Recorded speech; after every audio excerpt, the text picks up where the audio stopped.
Venido estudiando sobre la naturaleza de la expiación y mencionamos cuatro cosas importantes o cuatro aspectos importantes en cuanto a la naturaleza de la expiación. Hablamos del sacrificio, hablamos de la propiciación, reconciliación y redención. Ya hablamos de los dos primeros, hablamos de sacrificio, hablamos de la propiciación. Hoy con la ayuda del Espíritu Santo pues hablaremos del tercer punto y es reconciliación.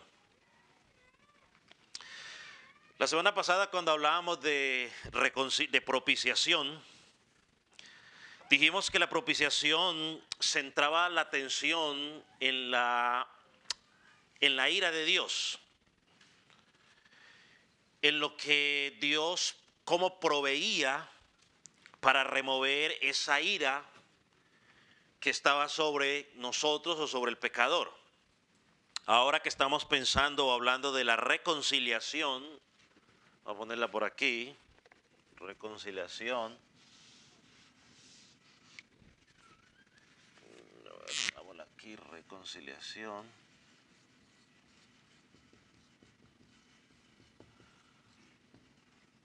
Yo le mandé la información incorrecta a los hermanos. Lo siento por ellos, pero suele pasar. Pero cuando hablamos de la reconciliación, que es el tema de hoy, nos centramos en el alejamiento de Dios por causa del pecado. Mire lo que dijo este teólogo John Murray sobre esto. Dice, la reconciliación presupone que la relación entre Dios y los seres humanos ha sido alterada. Supone una enemistad y un alejamiento. Este alejamiento es doble. Nos alejamos de Dios y Dios se aleja de nosotros. Nos alejamos de Dios y Dios se aleja de nosotros. Ahora, cuando nosotros estudiamos Génesis, por ejemplo, nos damos cuenta que la causa de ese alejamiento, ¿qué fue? El pecado. La causa de la desobediencia, pecado. Oiga, es el pecado. Ahora la pregunta es, ¿en qué consiste el alejamiento? ¿O cuál es la característica de ese alejamiento? Cuando pensamos en ello tenemos que decir dos cosas. No solo es nuestra impía enemistad contra Dios, sino también la santidad de Dios. En eso consiste ese alejamiento. Nuestra impía o nuestra pecaminosa enemistad contra Dios, sino también la santidad de Dios. En Génesis, volviendo a Génesis, usted recuerda cuando Adán y Eva pecaron contra Dios, Dios los sacó del huerto, ¿cierto que sí? Y cuando los sacó del Edén, Él puso unos querubines y los puso con una espada que impedían que el hombre regresara otra vez al huerto. Esto lo que eso significa es que no había ninguna forma de que el hombre se acercara a Dios en sus propios méritos. Eso es lo que significaba. No hay ninguna forma de que el hombre se acerque a Dios en sus propias fuerzas o en sus propias capacidades. Entonces, hay algo que es muy claro que a todos creo que nos han enseñado, y es que pongamos aquí hombre y aquí pongamos Dios. Nuestro pecado creó una separación entre Dios y el hombre. Nuestros pecados han hecho que Dios voltee su rostro de nosotros. Y hay un pasaje muy conocido, que es uno de los pasajes que le enseñan a uno que uno comparta cuando está predicando el evangelio a alguien, y es Romanos 3:23. De hecho, la mayoría creo que lo sabemos de memoria. Yo sí decía, no. Yo sí decía, pero ¿por qué dice esa cosa? 23. Dice el pasaje, por cuanto que todos pecaron, están destituidos, o sea, alejados de la gloria de Dios. Entonces, esa es esta separación que vemos, ¿no?, entre Dios y el hombre. Esa separación es, como ya dijimos, por causa de nuestro pecado y por causa de la santidad de Dios. Vamos a Isaías 59, porque ahí nos lo presenta un poco más claro. Isaías 59, versículo 2.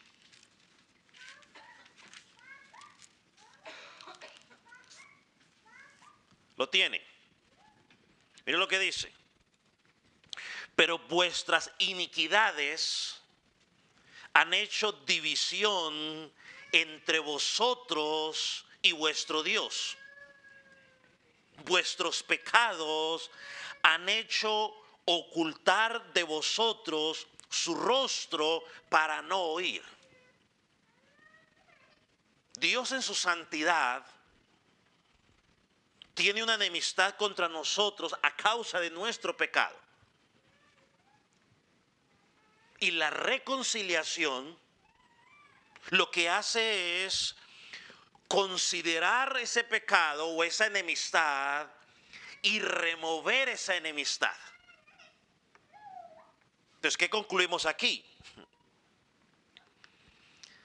Que la reconciliación pone fin no solo a la santa enemistad de Dios con nosotros, sino también nuestra impía enemistad contra Dios. Eso es lo que hace la reconciliación. Quita la enemistad que Dios tiene con nosotros por su santidad y quita nuestra impía enemistad o nuestro pecado delante de ¿quién? De Dios. Miremos unos pasajes más. Isaías 53, versículo 6.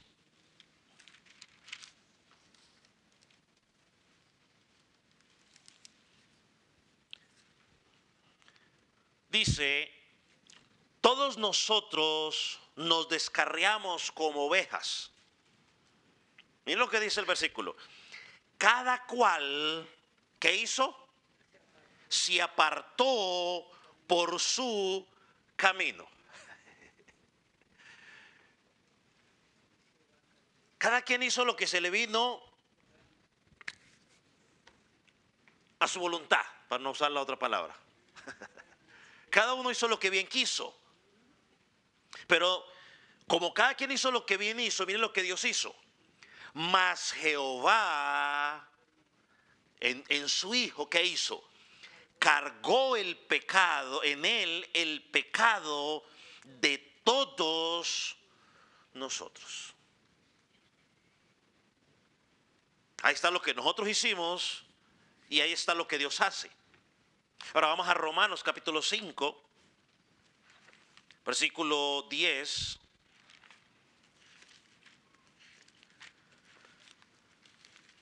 Que nos describe un poco más nuestra enemistad con Dios por causa de nuestro pecado. Es más, bueno, ahorita lo mencionamos. Romanos, ¿qué dije? 5:10. ¿No está? Aquí está. Dice, porque siendo ¿qué? Siendo enemigos, fuimos reconciliados con Dios por la muerte en su Hijo. mucho más estando reconciliados seremos salvos por su vida. O sea, según Romanos o el apóstol Pablo, ¿cuál era nuestra condición con Dios? Éramos enemigos de Dios. Y usted sabe lo que son enemigos. Los enemigos no se pueden ver, no comparten nada. Y Dios dice, éramos enemigos, pero fuimos reconciliados con Dios en la muerte de su Hijo. Miren lo que dice Efesios 2:12. Dale oportunidad para que lo busque el antiguo. Efesios 2:12. ¿Entiende? Dice, en aquel tiempo, ¿cómo nos dice? Estabais sin Cristo. Estabas alejado de la ciudadanía de Israel, alejados de los pactos de la promesa. Y mire lo que dice, ¿cómo vivíamos? Sin esperanza y sin Dios en el mundo. Sin esperanza. El hombre, por causa de su pecado, vive separado de Dios. La comunión con Dios ha sido rota. El hombre que está sin Cristo dice que ora a Dios, pero la comunión está rota. Y puede sonar esto demasiado como que estamos haciendo una exclusión o apartando a las personas, pero es lo que enseña la palabra. Porque la palabra dice que el único mediador entre Dios y los hombres es ¿quién? Jesucristo. Y Jesús nos enseñó que cuando yo ore, yo tengo que presentarme al Padre en el nombre de ¿quién? O sea, a través de Jesús. Es la única forma. Entonces, en Él somos reconciliados a través de Cristo. Entonces dice que estábamos en aquel tiempo, estaba sin Cristo, alejado de la ciudadanía de Israel, alejado de los pactos de la promesa, sin esperanza y sin Dios en este mundo. Entonces el hombre sin Cristo vive sin esperanza. Su esperanza es, bueno, vivir lo mejor que pueda aquí porque un día me voy a morir y todo se va a acabar. Pero el cristiano vive con una esperanza. ¿Cuál es la esperanza? La vida eterna. Que un día Cristo va a regresar por su iglesia. Que vamos a disfrutar de cielos nuevos y tierra nueva. Y vivimos en base a ello. Sí, disfrutamos aquí en la tierra porque estamos aquí en la tierra, pero sabemos que nuestra ciudadanía no está aquí en la tierra, está en los cielos. Aquí simplemente estamos de paso, somos peregrinos, como creo que hablaba el pastor Asael hace una semana, ¿no? Peregrinos. Entonces, por causa del pecado hay una separación, y yo creo que yo le mandé esto para que me lo pusieran allá, pero quiero que usted lo escuche y lo lea y lo podamos captar al 100%. Hay una santa enemistad de parte de Dios y una impía enemistad de parte de nosotros. ¿Sí lo mandé? No, yo no, creo que no la mandé. Yo creí que la había mandado. Hay una santa enemistad de parte de Dios y hay una impía enemistad de parte de nosotros. Ahora sí, la pregunta que usted tiene allá: ¿a qué nos referimos con santa enemistad e impía amistad? Enemistad. Santa enemistad, santa enemistad que es de Dios hacia nosotros, es porque Dios no puede asociarse con el pecado. Habacuc 1:13 nos dice que Él es muy santo para el pecado. Entonces su enemistad con nosotros es santa, porque Él no puede compartir con el pecado. va en contra de su naturaleza. Y cuando hablamos de impía enemistad, impía enemistad, otra palabra para impía enemistad.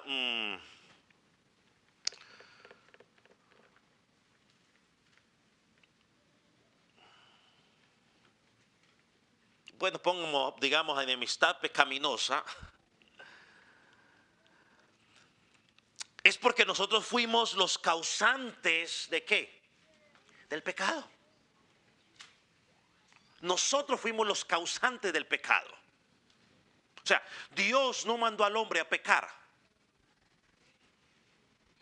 Dios no envió al hombre a pecar. El hombre fue el que tomó esa decisión, se dejó engañar por Satanás y tomó esa decisión. Romanos 3:23, por cuanto todos pecamos, estamos ¿qué? Destituidos o separados de la gloria de Dios. Es el hombre el responsable. Entonces, por causa de nuestro pecado, es Dios. Se aleja de nosotros y nosotros por nuestro pecado nos alejamos de Dios. Y eso lo vemos claramente marcado allá en Génesis. Vamos, por ejemplo, en Isaías 57, versículo 21. Creo que es un pasaje muy, muy claro en cuanto a la condición del hombre sin Dios. Dice lo siguiente: no hay paz, dijo Dios, para los impíos. No hay paz. Y no está hablando únicamente de la paz mundial. Uno escucha en la televisión que hablan mucho a veces de la paz mundial y personas que le dan premios por hacer la paz. No está hablando de esa paz. Está hablando de la paz con Dios. De que eres enemigo de Dios por causa de tu pecado. Vamos al Salmo, busca el Salmo 21. Porque ahí encontramos otra palabra que es usada para describir la condición del hombre delante de Dios. Ya la mencionamos un poco, pero aquí la vamos a ver un poco más amplia. Pero la Biblia nos describe delante de Dios como enemigo de Dios. Salmo 21. Salmo 21, versículo 8.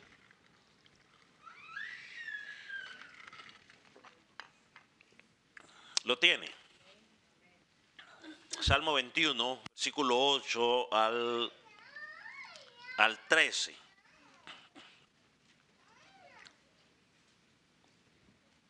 Dice: alzará tu mano a todos tus enemigos.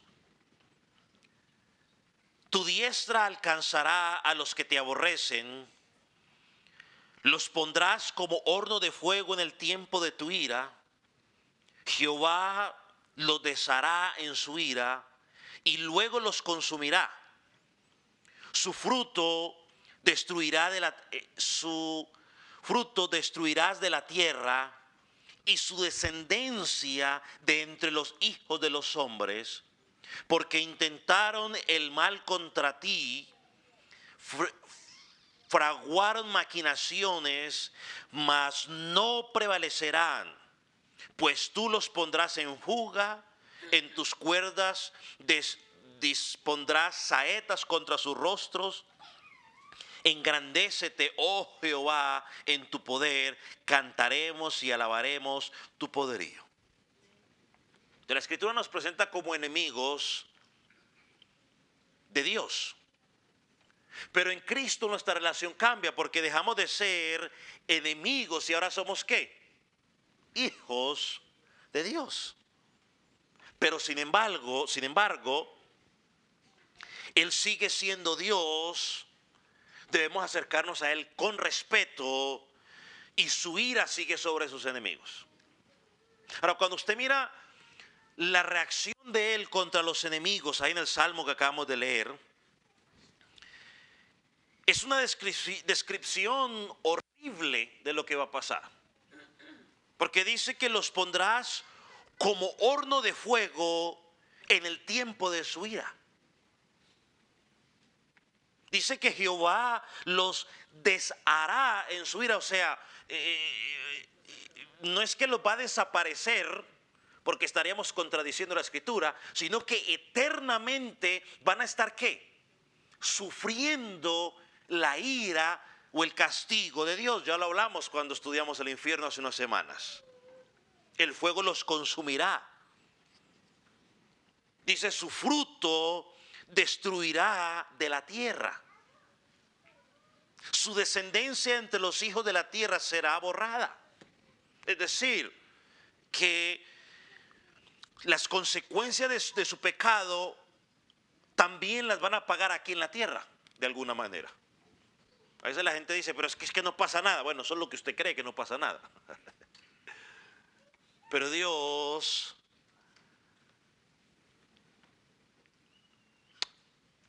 opera, aunque tú y yo no lo entendamos. Dice, tú los pondrás en tu fuga, en tus cuerdas dispondrás saetas contra su rostro. Hermanos, una descripción gráfica de cómo Dios actúa contra sus enemigos, con aquellos que todavía están en esa separación. Por eso es necesaria la reconciliación. Dios se aleja de la humanidad, Dios se aleja de nosotros, y esto incluye a su ira santa, condenación, muerte y separación eterna.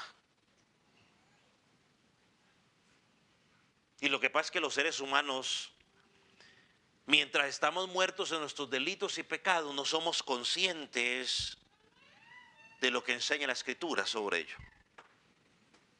Pensamos que la vida es gloriosa y hay que disfrutarla porque cuando termine todo se va a acabar.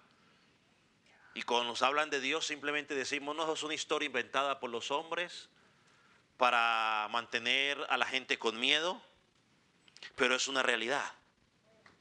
Una pregunta más que tenemos que hacernos: ¿cómo nos reconcilia Dios con Él? ¿Cómo nos reconcilió Dios con Él? Ahora, antes de decir, digamos, de hablar de eso, déjeme decirle algo, por favor, y creo que ponga bastante atención.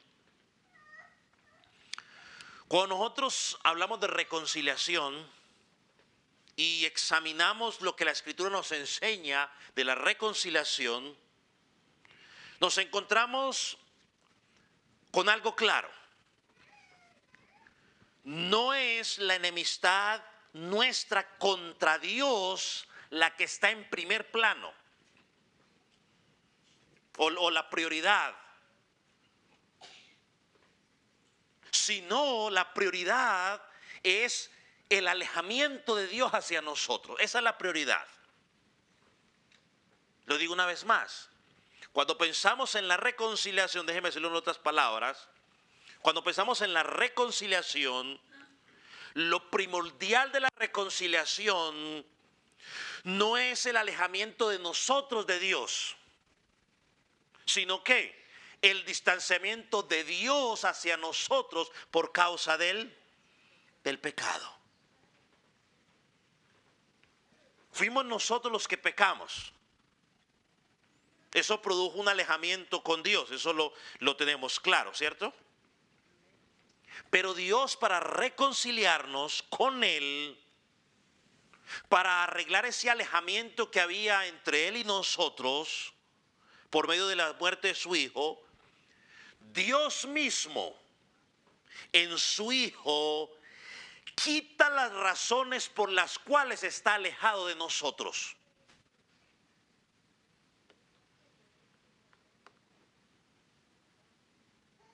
Como resultado de haber quitado las razones por las cuales estaba alejado de nosotros, se produce una paz, se produce una armonía, no que sale de nosotros, sino que sale de ¿quién?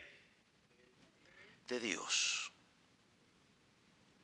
Dios es el que elimina las razones por las cuales Él se había alejado de nosotros. No sé si me explico. O sea, la preocupación de Dios no es, ay, ellos se alejaron de mí. Ven que se lo pongo de esta manera. La preocupación de Dios no es, ay, el hombre se alejó de mí. Ahora, ¿qué voy a hacer para que ellos se acerquen a mí? No, esa no es la preocupación de Dios, ni el enfoque de la reconciliación. Es Dios que identifica las razones por las cuales Él se alejó de nosotros y Él mismo toma la iniciativa para quitar eso, para que tú y yo podamos acercarnos a Él.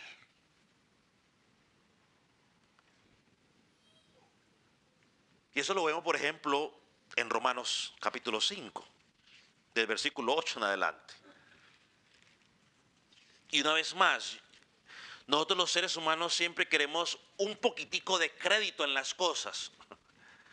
Y cuando nos encontramos con algo donde nos están diciéndonos que el crédito no es tuyo, el crédito es de Dios, desde el principio hasta el final. Dios envió a su Hijo para quitar las razones por las cuales estaba alejado de nosotros. ¿Por qué lo hizo? Porque sabía que ni tú ni yo lo podíamos hacer. Nosotros no podíamos quitar las razones por las cuales estábamos enemistados con Él. Necesitábamos que Él mismo las quitara. Romanos 5, versículo 8. Miren lo que dice. Mas Dios muestra su amor para con nosotros. ¿En cómo lo muestra? En que siendo aún ¿qué?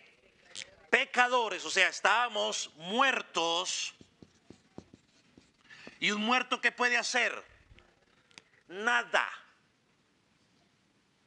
Al muerto le pueden llorar, le pueden traer serenata, le pueden hacer lo que quieran y no va a reaccionar.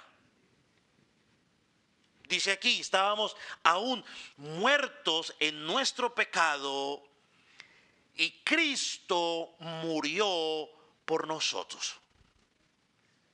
Hermano, la muerte de Cristo fue lo que logró la reconciliación.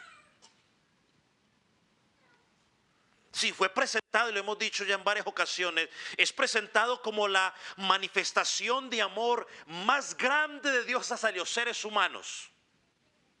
Pero su muerte fue lo que logró nuestra reconciliación. Miren el versículo 9. Pues mucho más, estando ya justificados en su sangre, una vez más, en la obra de Él, no en mis obras, por Él seremos salvos de la ira. O sea, vamos a ser salvos a través de ¿quién? De Él. Versículo 10. Porque si siendo enemigos fuimos reconciliados con Dios por la muerte de su Hijo, mucho más, estando reconciliados, seremos salvos por su vida. Todo es por Él. Tú y yo lo único que simplemente somos es que en su gracia recibimos lo que Él hizo. Y versículo 11, no solo esto, sino que también nos gloriamos en Dios por el Señor nuestro Jesucristo, por quien hemos recibido ahora la reconciliación. ¿La recibiste? No la lograste. Si ven entonces, hermanos, que el objetivo no es a ver cómo ellos se acercan a mí. No, es yo cómo me voy a acercar a ellos. ¿Cómo los voy a reconciliar yo a ellos? A través de la obra de quién? De su Hijo. Entonces es bueno recordar una vez más que los que causaron el problema fuimos nosotros. Y Dios, para arreglar el problema, Él no se quedó sentado esperando a ver a qué hora nosotros queríamos solucionar el problema. Él vino a reconciliarnos con Él en su Hijo. En unos términos más modernos sería, Él vino a arreglar el problema. Si Dios se hubiera puesto a esperar a que tú y yo fuéramos a arreglar el problema, eso nunca hubiera pasado. Porque el hombre sin Cristo lo único que hace es cada día alejarse más y más y más de Cristo.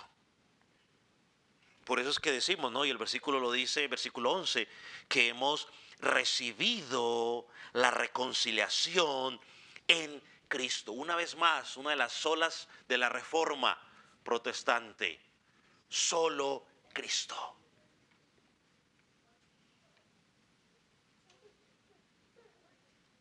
Y como fue Él el que arregló el problema, soli Deo gloria, a Él sea la gloria. Él fue el que arregló el problema. Él no lo causó, lo causamos nosotros, pero Él vino y lo arregló. A Él sea la gloria. Hermano, la reconciliación no nació de nosotros, nació de Dios. Claro, ahí dice, luego nos dice que somos llamados a reconciliarnos con Dios, pero porque Él ha hecho todo lo necesario para que lo hagamos. Por ejemplo, en 2 Corintios, capítulo 2, capítulo 5, versículo 20, nos llama y nos dice: reconciliaos con Dios, os rogamos, reconciliaos. Entonces alguien podría preguntar, bueno, pastor, entonces, ¿tengo yo algo que hacer? No, Dios ya hizo lo necesario para que nos reconciliáramos con Él. De Él procede todo. De Él procede todo. Ahora mira el versículo 10, volviendo ¿a dónde? A Romanos 5. Ahorita al rato volvemos a 2 Corintios. Pero mire, porque el versículo 10 es glorioso. Dice: siendo enemigos de Él, siendo enemigos, Él, o sea, Dios, tomó la iniciativa y nos reconcilió. ¿Cómo lo hizo? En la muerte de su Hijo. Es algo, la reconciliación es algo que solamente puede venir de Dios por la muerte de su Hijo, por su obediencia pasiva y activa, ¿no? Que ya hemos estudiado semanas atrás. Ahora sí vaya a 2 Corintios capítulo 5.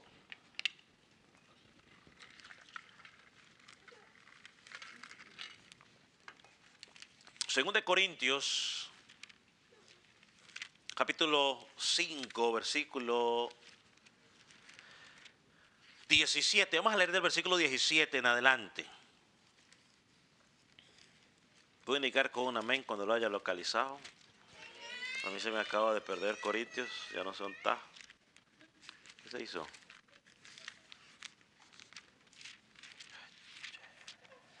Los costeños. There we go.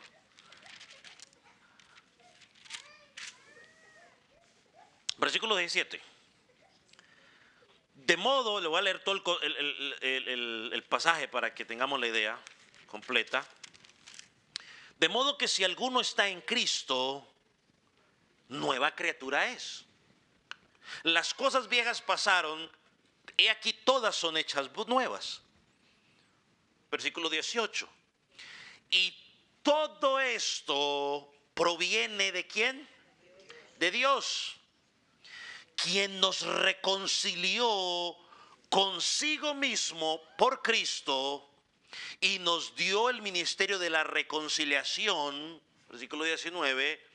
Que Dios estaba en Cristo reconciliando consigo al mundo, no tomando en cuenta a los hombres sus pecados, y nos encargó a nosotros la palabra de la reconciliación.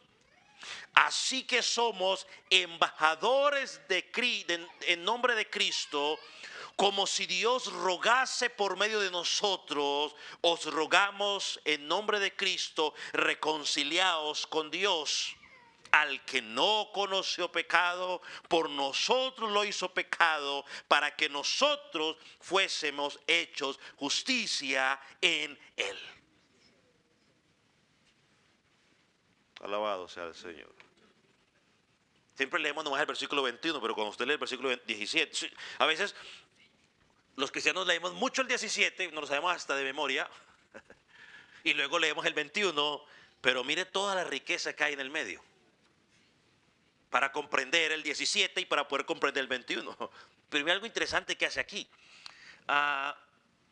El versículo 19, que Dios, estando en Cristo, reconciliando consigo al mundo, y mira esta frase, no tomándole en cuenta a los hombres sus pecados. Hermano, bendita ministerio de la reconciliación. Bendito sea la reconciliación en Cristo. ¿Usted está entendiendo lo que dice ahí? ¿No le produce eso a usted gozo y alegría? Hermano, tiene que cambiar nuestra forma de pensar, de vivir. Porque es que está diciendo ahí que Dios, por la obra de su Hijo, decidió no tomar en cuenta nuestros pecados. Yo creo que esto le suena, lo podemos alinear con Colosenses, cuando dice que Él, en Colosenses 2, que Él tomó la lista de nuestros pecados, si me permite ponérselo de esta manera, que nos hacía culpable, todo con lo que nos podían acusar a usted y a mí, y Dios decidió darle la espalda. Ese es el ministerio de la reconciliación. Eso es lo que Cristo hizo por nosotros. Hermano, la justificación, la reconciliación son actos que no requieren la intervención suya ni mía. No hay ninguna oportunidad para la gloria del hombre. No la hay. Todo es obra de Él. La reconciliación comienza en Dios y es llevado a cabo por Dios. Y si quiere meterle ahí, pues termina en Dios. Él la crea, Él la lleva a cabo y Él la certifica. Versículo 18, allá en ¿dónde? En Corintios capítulo 5. Segunda, todo esto proviene de Dios, quien por medio de Cristo nos reconcilió consigo mismo. ¿Vio lo que yo le decía hace un rato? O sea, la prioridad no era a ver cómo tú y yo nos podemos acercar a Él. No, es Él. Mi santidad no me deja acercarme a ellos. ¿Qué tengo que hacer para poder acercarme a ellos? Oh, en mi Hijo lo voy a hacer. Él mismo tomó la iniciativa. La gloria es de Él. Miren lo que dijo Paul Washer, pensando en el versículo 17. Yo creo que yo lo puedo alinear con lo que estamos diciendo aquí. Él dice lo siguiente: el cristiano verdadero no simplemente ha adoptado una nueva ética de vida. El cristiano verdadero ha sido recreado, renovado, transformado en una nueva criatura. Y todo esto por medio de la obra redentora de Cristo, sin ninguna contribución del hombre.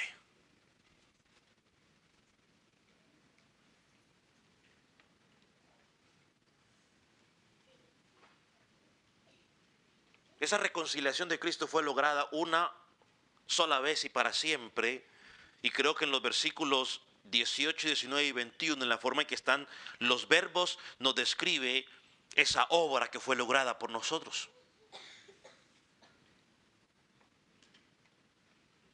Mire, por ejemplo, el versículo dice: Dios estaba en Cristo reconciliando consigo al mundo. Versículo 19. Dios estaba en Cristo reconciliando consigo al mundo. Es una actividad que constante. Y todo aquel que viene a Cristo en fe y en arrepentimiento sabe que tiene un Dios que está a favor de él, obrando en su vida por medio de Jesucristo. Ahora llegamos aquí a la exhortación en el versículo 20, donde dice: les rogamos que se reconcilien con Dios. Ahora, esta frase, les rogamos que se reconcilien con Dios, hermanos, tenemos que interpretarla en base a todo lo que hemos dicho de la reconciliación. Lo que está llamando al hombre es ahí es a disfrutar del favor y la paz que Dios nos ofreció al reconciliarnos en su Hijo. Otras palabras, podría ser: aprovecha la gracia de Dios, goza de esa paz que Dios dio por medio de nuestro Señor Jesucristo. Para que hay una palabra que normalmente a veces nos da mucha dificultad, o a algunos les da mucha dificultad, y es la palabra mundo. Yo creo que ya lo hemos mencionado en varias ocasiones, pero yo no creo que Pablo nunca predicó el universalismo. Universalism, algo así, por ahí va. Él nunca predicó el universalismo. Pastor, ¿qué es el universalismo? Universalism. Yeah, o sea, así se dice. Es complicado. El universalismo enseña o promueve que al final todos serán salvos. Y muchos usan este pasaje porque ahí dice, no, es que mire que ahí dice, reconcilió a todo el mundo. Entonces, como Cristo reconcilió a todo el mundo. Y luego tomamos también 1 de Juan 2:2, donde dice que Él hizo propiciación, no solamente por nosotros, sino por todo el mundo. Ahí está, pastor: propiciación por todo el mundo, reconciliación por todo el mundo. Ahora, no podemos entender en esos dos pasajes mundo como todas las personas de la tierra. La sola definición de propiciación y reconciliación nos impide interpretar mundo como todas las personas de la tierra. Yo creo que Pablo, al usar mundo, lo está usando en el contexto inmediato, por ejemplo aquí en 2 de Corintios, de todos, del versículo 15. Dice: y por todos murió. Yo entiendo que Cristo no murió por todo el mundo. Porque miren lo que dice el versículo 14, por ejemplo. Ahí en Corintios 5:14, retrocediendo un poco. Porque el amor de Cristo nos constriñe, pensando en esto, que si uno murió por todos, luego todos murieron. Versículo 15. Para que los que viven ya no vivan para sí, sino para aquel que murió y resucitó por ellos. Yo aquí hago una pregunta. ¿Quiénes son estos todos que menciona Pablo aquí?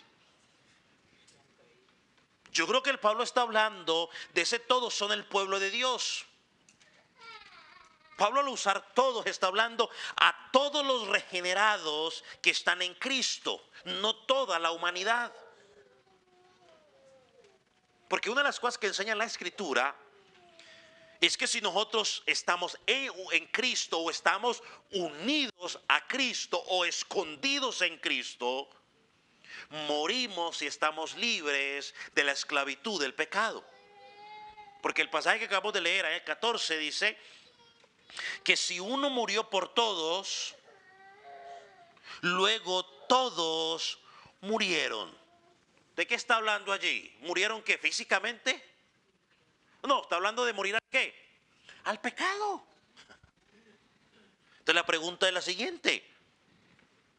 ¿Significa entonces que toda la humanidad está unida a Cristo y toda la humanidad ha muerto al pecado?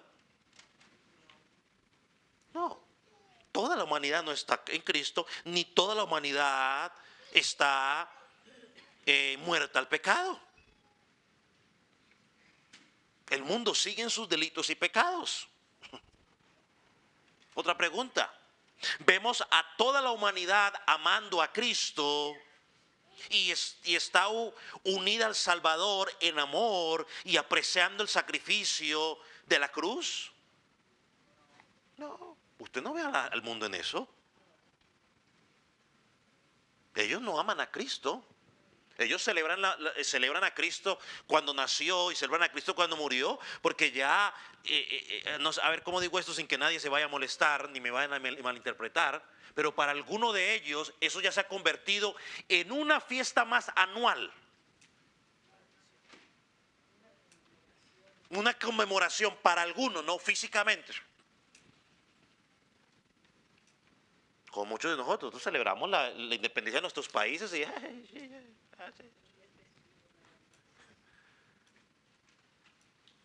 no, yo no veo a toda la humanidad amando a Cristo.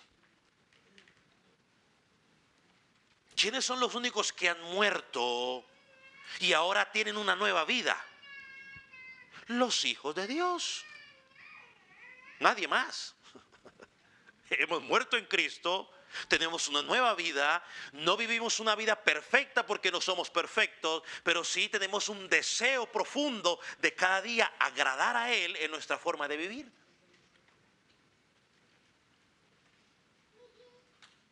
Entonces, ¿por qué se habla de mundo? ¿Por qué habla de mundo? Bueno, usted y yo tenemos que entender algo claro en el contexto cultural, social en que se escribió la Escritura. Los judíos entendían que la salvación era solo para ellos, era solo para ellos. A los gentiles les decían perros, o sea, rechazados, no querían nada, ellos no tenían ningún derecho a salvación ni nada, solo para ellos. Entonces, cuando se habla de mundo y sobre todo en 1 de Juan 2:2, se está refiriendo no solo a los judíos, sino a los gentiles. Hay salvación en Cristo, no solo para los judíos, sino para toda persona, sea judío o no sea judío. No importa su lengua, su raza, su nacionalidad, su cultura, si llegas a Cristo encontrarás salvación. Y si no llegas a Cristo y lo confiesas en fe y en arrepentimiento, pues encontrarás condenación. O sea que la salvación en Cristo no tiene límites raciales.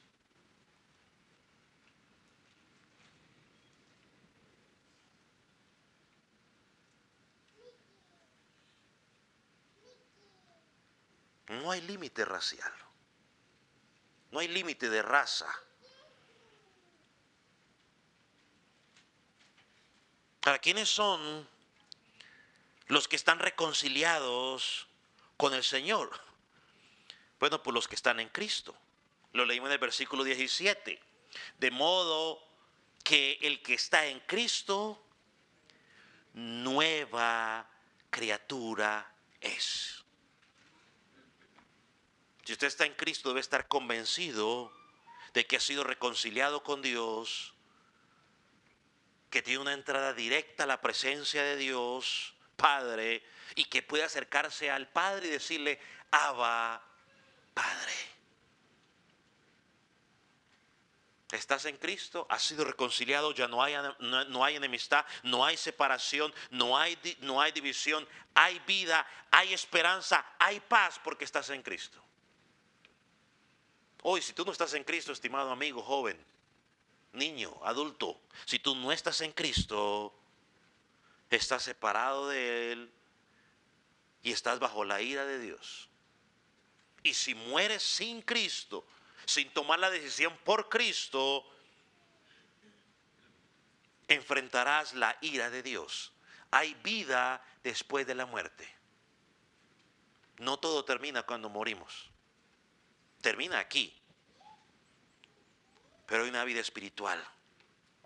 Por eso Pablo al final del versículo 21, allá en 2 Corintios, dice, al que no conoció pecado, por nosotros lo hizo pecado.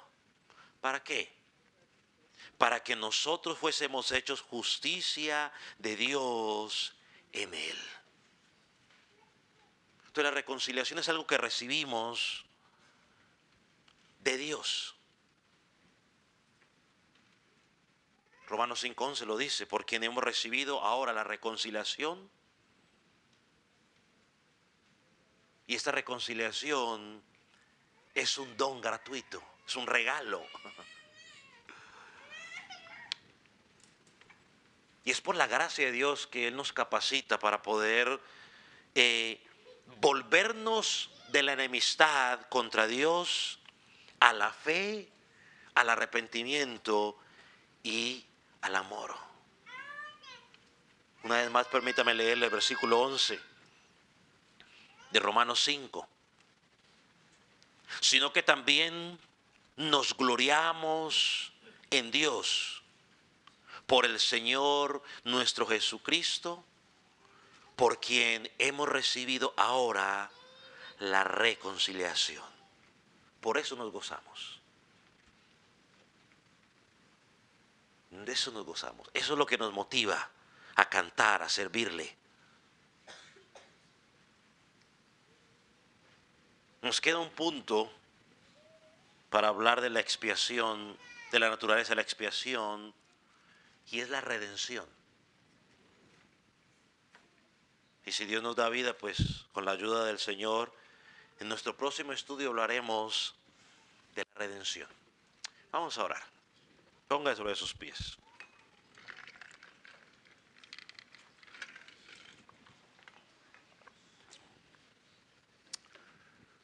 Padre, te alabamos porque tú eres bueno. Te alabamos porque en tu santidad no compartes con el pecado. Señor, pero tu santidad, tu amor y tu justicia te llevó a entregarte en tu Hijo para arreglar esa enemistad. Padre, gracias porque fuiste tú el que tomaste la iniciativa. Porque nosotros nos escondíamos de ti.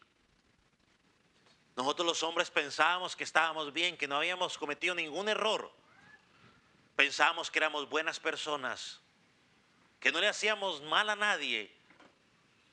Pero sin embargo, tu palabra dice que éramos tus enemigos. Y fuiste tú el que tomaste el primer paso. Viniste a solucionar el problema y nos diste vida en tu Hijo. Oh, gracias Jesús. Gracias Padre. No nos cansamos de agradecerlo. Porque hoy podemos decir, nos gozamos en ti. Porque de ti recibimos la reconciliación. Señor, y oramos por aquellos que todavía están en enemistad contigo. Ya sea por ignorancia, porque no te conocen o porque no han escuchado de ti. Oramos para que tú les puedas abrir el entendimiento y les permitas entender la condición de su vida, que su relación contigo está rota, pero que tú abriste el camino a través de la obra de tu Hijo en la cruz. Y que tu palabra enseña de que todo aquel que a ti viene, tú no lo echas fuera. Oh, gracias Jesús. Abre sus ojos, abre su entendimiento, para que la luz del Evangelio pueda resplandecer en sus corazones. Padre, gracias. En el nombre de Jesús. Amén. Amén.